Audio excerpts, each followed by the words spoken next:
Et si la prière n'était pas qu'une seule chose, mais tout un langage? Et si la Bible s'attendait à ce que vous en prononciez plus d'un mot? Les disciples m'ont supplié un jour, « Seigneur, enseigne-nous à prier. » Luc 11, 1. Nous ressentons cela aussi. Nous connaissons des versets comme « Priez sans cesse » 1 Thessaloniciens 5, 17. Mais comment? Certains s'écrient avec angoisse « Jusqu'à quand, Seigneur ?» Psaume 13. D'autres murmurent avec gratitude « Père, merci ». Un collecteur d'impôts se frappe la poitrine et dit « Ô Dieu, sois apaisé envers moi qui suis un pécheur » Luc 18, 13.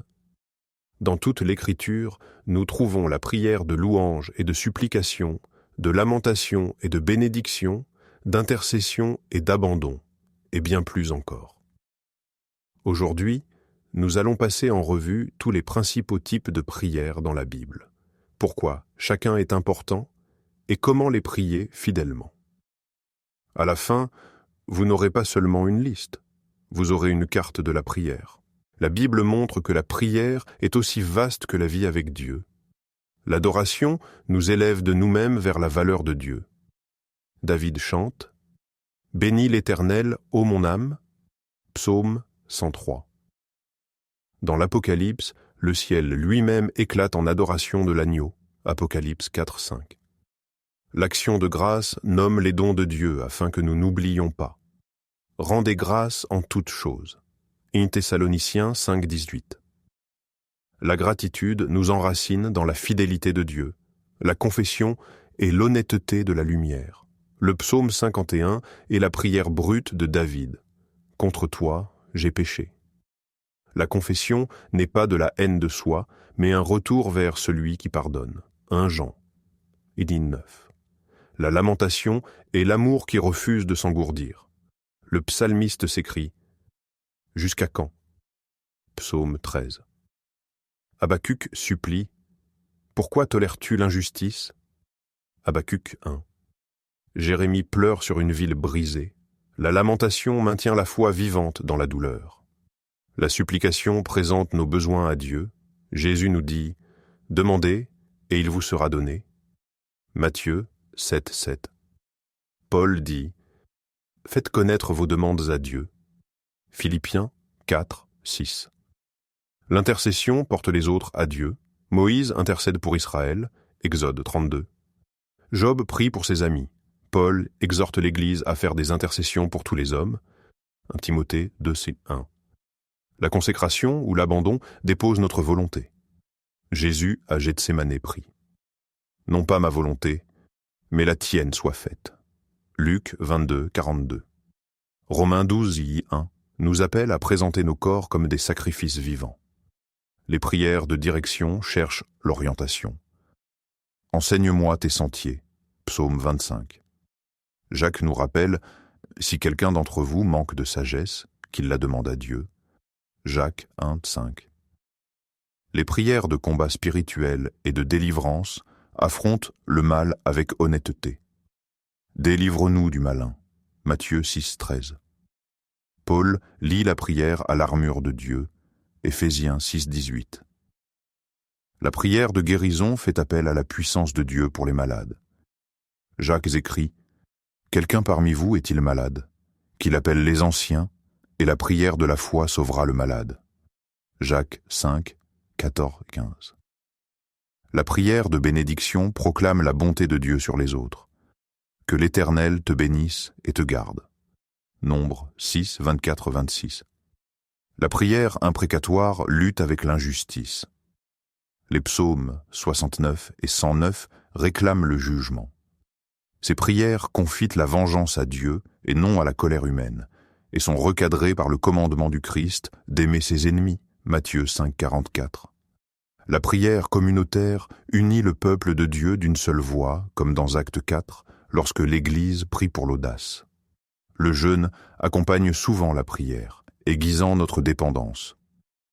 Esdras jeûna pour la protection. Esdras 8, 23. L'Église jeûna avant d'envoyer des missionnaires. Actes 13, 2, 3.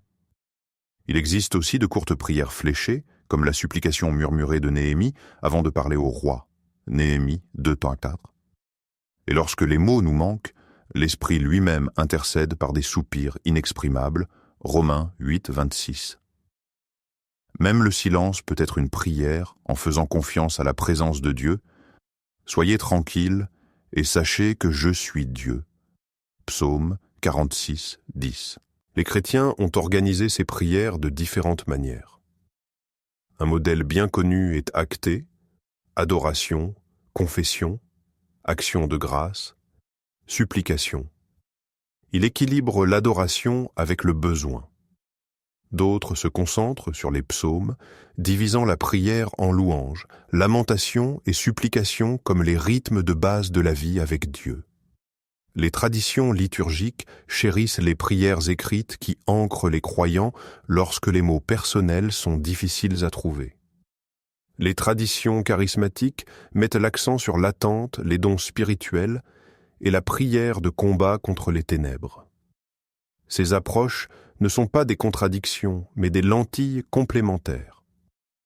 La prière du Seigneur les rassemble toutes. Elle commence par le nom et le royaume de Dieu, adoration et abandon, passe au pain quotidien, supplication, au pardon, confession, et à la protection contre le mal, combat spirituel. C'est le modèle maître. Les psaumes imprécatoires suscitent le débat. Certains croient apassionnément qu'ils n'appartiennent qu'à l'Ancien Testament. D'autres soutiennent qu'ils donnent une voix aux opprimés aspirant à la justice. Par la croix, nous apprenons à confier le jugement à Dieu tout en priant pour le repentir de nos ennemis. Et qu'en est-il de la prière sans cesse ? Cela ne signifie pas ne jamais arrêter de parler, mais vivre avec une ouverture constante à Dieu. De courtes prières sur la route, une gratitude murmurée en passant, un soupir vers le ciel avant de parler, toutes sont des façons de vivre dans la prière sans cesse. La prière parle directement au monde dans lequel nous vivons aujourd'hui. À une époque de notifications et de distractions infinies, l'adoration nous recentre sur Dieu plutôt que sur nous-mêmes. Dans une culture de critique constante, l'action de grâce adoucit nos cœurs contre le cynisme. Quand la société est submergée par le deuil ou la confusion, la lamentation nous donne un langage pour traiter la douleur sans perdre la foi. Face aux décisions rapides et à la pression, la prière de direction nous ralentit pour chercher la sagesse. Quand les gros titres des journaux suscitent la peur, la prière de combat nous rappelle que les ténèbres ne l'emportent pas. Pensez à votre routine quotidienne, comme à une liturgie. Commencez la matinée par l'adoration avant de prendre votre téléphone. Sur le chemin du travail, intercédez pour vos collègues. À midi, présentez des supplications pour les tâches à venir. Le soir, terminez la journée par la confession et l'action de grâce, laissant la grâce de Dieu avoir le dernier mot. Commencez simplement et honnêtement. Choisissez un psaume chaque jour et priez-le avec vos propres mots. Laissez l'Écriture modeler votre voix. Tenez un journal de gratitude pour que l'action de grâce devienne spécifique et non vague. Choisissez une personne qui pèse sur votre cœur et intercédez quotidiennement pour elle pendant une semaine. Observez comment Dieu fait grandir l'amour là où vivait autrefois l'irritation. Face à une décision, demandez à Dieu la sagesse et prenez le temps d'écouter en silence au lieu de vous précipiter vers les résultats. Si la colère face à l'injustice brûle en vous, présentez-la honnêtement devant Dieu avec les mots de l'Écriture, puis priez même pour le repentir de votre ennemi. Quand la souffrance vous accable, ne cachez pas vos larmes, la lamentation n'est pas l'incrédulité. Les nuits où vous ne pouvez pas parler, dites exactement cela à Dieu et reposez-vous dans l'intercession de l'Esprit. Chaque type de prière est en réalité un mouvement vers une seule personne. Jésus lui-même les a toutes priées. Il a adoré le Père, rendu grâce, intercédé pour les autres, s'est lamenté sur Jérusalem, s'est abandonné à Gethsémanée, a béni les enfants, a résisté au malin, et sur la croix a prié « Père, pardonne-leur ». Nos prières sont incomplètes, mais le Christ est notre souverain sacrificateur qui les perfectionne. L'Esprit nous attire dans la conversation entre le Fils et le Père, de sorte que la prière devient moins un devoir et plus un foyer. La bonne question n'est pas « quel type de prière est le meilleur ?», mais « où en suis-je avec Dieu aujourd'hui ? Et quel type de prière exprime fidèlement cet endroit ?» Alors priez cela. En fin de compte, le Christ lui-même est le centre et il est suffisant. Si cette exploration des nombreux types de prières de la Bible vous a aidé, continuez à approfondir avec nous. Abonnez-vous pour ne pas manquer le prochain enseignement, où nous pratiquerons ensemble un type de prière, en commençant par la lamentation que vous pouvez prier cette semaine. Partagez cette vidéo avec quelqu'un qui se sent bloqué dans la prière et a besoin de nouvelles paroles. Et faites-moi savoir dans les commentaires quel type de prière avez-vous le plus besoin en ce moment. L'adoration pour se recentrer, la confession pour faire table rase, l'action de grâce pour adoucir le cynisme, la lamentation pour traiter le chagrin, l'intercession pour aimer quelqu'un de difficile, ou l'abandon pour se reposer dans la volonté de Dieu. Apprenons ensemble à prier chaque type de prière dans la Bible.